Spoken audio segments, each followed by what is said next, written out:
With the NBA 2K24 news cycle starting, I wanted to take some time to talk about my career, an all-time great game mode that has seen a lot of revamps over the years, and I wanted to just take this time to give NBA 2K 5 things they should add to the My Career game mode, if not this year, which is probably too late, then next year. And I'm aware that a majority of players play My Career almost online exclusively, but for this video, we're more so talking about My Career's single player elements. And while I'm not one of these people, there are people who still play NBA 2K, Madden, FIFA, Call of Duty, whatever you want to name, for a single player. So with that said, let's jump right in at the first one, and the first being international play. There's the World Cup, there's the FIBA World Cup, the FIBA friendly games, and all of those games they have to determine the roster. When you're creating your player in My Career, they make you choose a nationality anyway, and they use it to determine which team you're going to be on in All-Star Weekend, World or USA.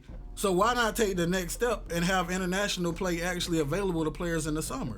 You could obviously make it optional whether you choose to participate or not. If there's license issues with players and their likenesses, then just pull an NCAA, give them fake names with their real attributes. We've even seen this done before where in 2K14, they had the EuroLeague players, and in NBA Live 2008, they had the FIBA teams. And I almost forgot that even in 2K17, you got a call from Coach K and you were able to play one game with Team USA. I even remember a mod Chris Move did way back in the day where on PC he modded it to put his player in FIBA. But it would be dope if you could take your player and go play in international rules and try to win gold for the country. Moving on, the next thing 2K should add to My Career is a free agency.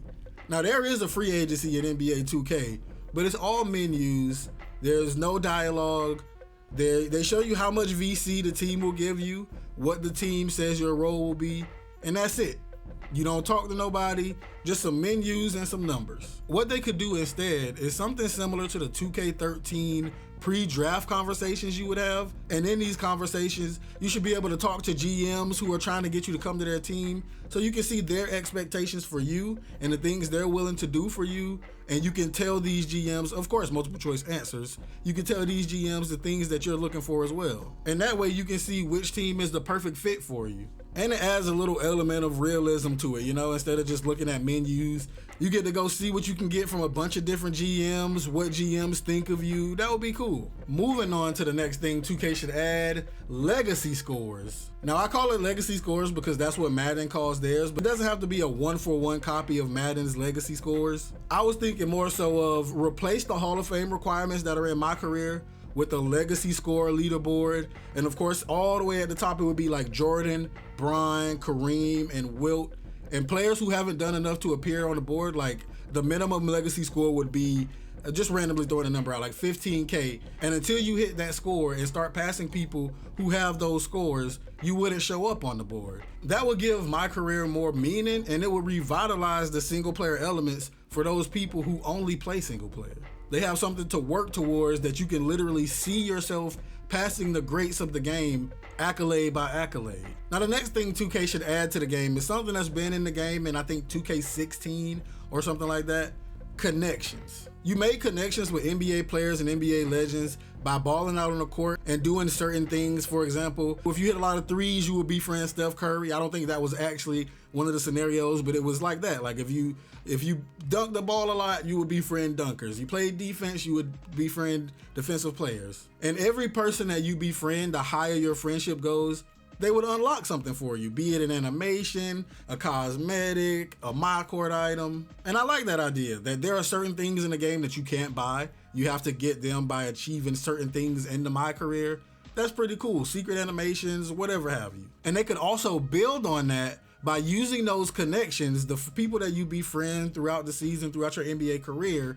The higher your connection is, this goes back to our free agency talk, the better your connection with an NBA player, the higher the chance you will be able to recruit that player to either come play with you if the contracts work, or they could get their GM to try and recruit you. That just adds a whole nother element to the My Career, and this is what players do in real life, realism, baby. Now moving on to the last thing on my list, injuries. I think a couple years back, I put up a random clip of our NBA 2K11 series where I got injured. Who remembers mid-player injuries?